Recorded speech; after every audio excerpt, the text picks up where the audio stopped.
రామాయణంపై తాను చేసిన వ్యాఖ్యలపై ప్రకాష్ రాజ్ వివరణ ఇస్తున్నారు. కేరళ లిటరరీ ఫెస్టివల్లో తన మాటల్ని వక్రీకరించారని ప్రకాష్ రాజ్ అంటున్నారు. తాను శ్రీరాముణ్ణి ఎగతాళి చేశానని, హిందూ మతాన్ని కించపరిచేలా మాట్లాడానని చెప్తున్నారు అని, అన్ని మతాలని అందరినీ ప్రేమించే తనకు ఆ అవసరం లేదన్నారు ప్రకాష్ రాజ్.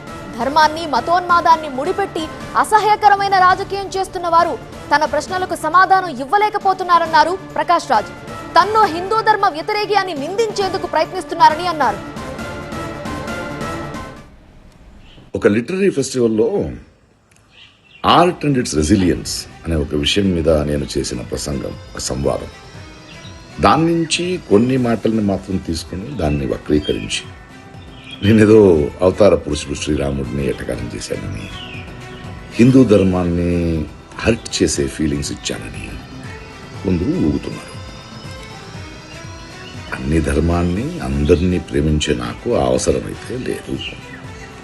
కానీ ధర్మాన్ని మతోన్మాదంతో అడ్డుపెట్టుకొని అసహ్యమైన రాజకీయం చేస్తున్న వాళ్ళని నేను అడిగే ప్రశ్నలకి సమాధానం ఇవ్వలేక కొందరు నన్ను యాంటీ హిందూ ధర్మ విరోధి అని బింబించడానికి ప్రయత్నిస్తున్నారు.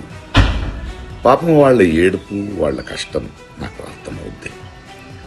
సో వాళ్ళకి సమాధానం చెప్పాలి.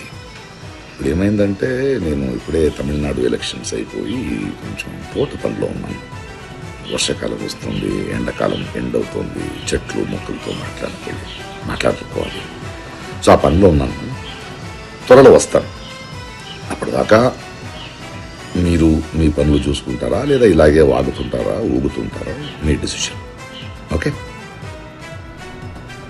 సో అది రామాయణంపై ప్రకాష్ రాజ్ ఆయన చేసిన వ్యాఖ్యలకు సంబంధించి ఇస్తున్న వివరణ. తనని యాంటీ హిందూగా ప్రొజెక్ట్ చేయాలని ప్రయత్నిస్తున్నారని అన్నారు. కేరళ లిటరరీ ఫెస్టివల్లో తన మాటల్ని వక్రీకరించారని, తాను శ్రీరాముణ్ణి ఎగతాళి చేశానని, హిందూ మతాన్ని కించపరిచేలా మాట్లాడారని అంటున్నారు.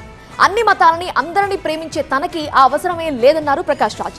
ధర్మాన్ని మతోన్మాదాన్ని ముడిపెట్టి అసహ్యకరమైన రాజకీయం చేస్తున్న వారు తన ప్రశ్నలకి సమాధానం ఇవ్వలేకపోతున్నారని అన్నారు. తనని హిందూ ధర్మ వ్యతిరేకి అని నిందించేందుకు ప్రయత్నిస్తున్నారని అన్నారు ప్రకాష్ రాజ్. ఒక లిటరరీ ఫెస్టివల్లో ఆర్ట్ అండ్ ఇట్స్ రెసిలియన్స్ అనే ఒక విషయం మీద నేను చేసిన ప్రసంగం, సంవాదం, దాని నుంచి కొన్ని మాటల్ని మాత్రం తీసుకుని దాన్ని వక్రీకరించి నేనేదో అవతార పురుషుడు శ్రీరాముడిని ఎటకారం చేశానని, హిందూ ధర్మాన్ని హర్ట్ చేసే ఫీలింగ్స్ ఇచ్చానని కొందరు ఊగుతున్నారు. అన్ని ధర్మాన్ని అందరినీ ప్రేమించే నాకు అవసరమైతే లేదు. కానీ ధర్మాన్ని మతోన్మాదంతో అడ్డుపెట్టుకొని అసహ్యమైన రాజకీయం చేస్తున్న వాళ్ళని నేను అడిగే ప్రశ్నలకి సమాధానం ఇవ్వలేక కొందరు నన్ను యాంటీ హిందూ ధర్మ విరోధి అని బింబించడానికి ప్రయత్నిస్తున్నారు. పాపం వాళ్ళ ఏడుపు, వాళ్ళ కష్టం నాకు అర్థమవుద్ది. సో వాళ్ళకి సమాధానం చెప్పాలి.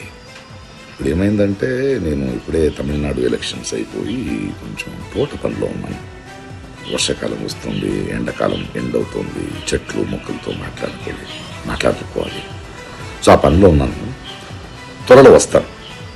అప్పటిదాకా మీరు మీ పనులు చూసుకుంటారా, లేదా ఇలాగే వాగుతుంటారా, ఊగుతుంటారా, మీ డిసిషన్.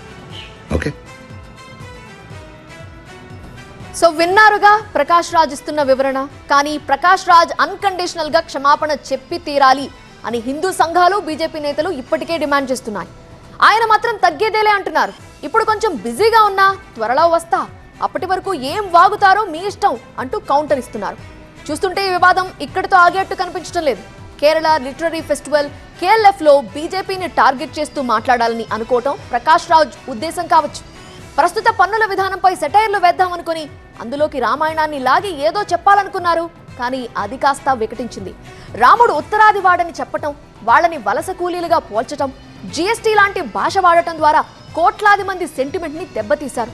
నేను మోనార్క్ని అంటూ సినిమాల్లో డైలాగులు చెప్పడం వరకు బాగానే ఉన్నా బయట సమాజంలో ఇష్టారీతిని వ్యవహరిస్తే కుదరదని బీజేపీ నేతలు ఇప్పుడు మండిపడుతున్నారు.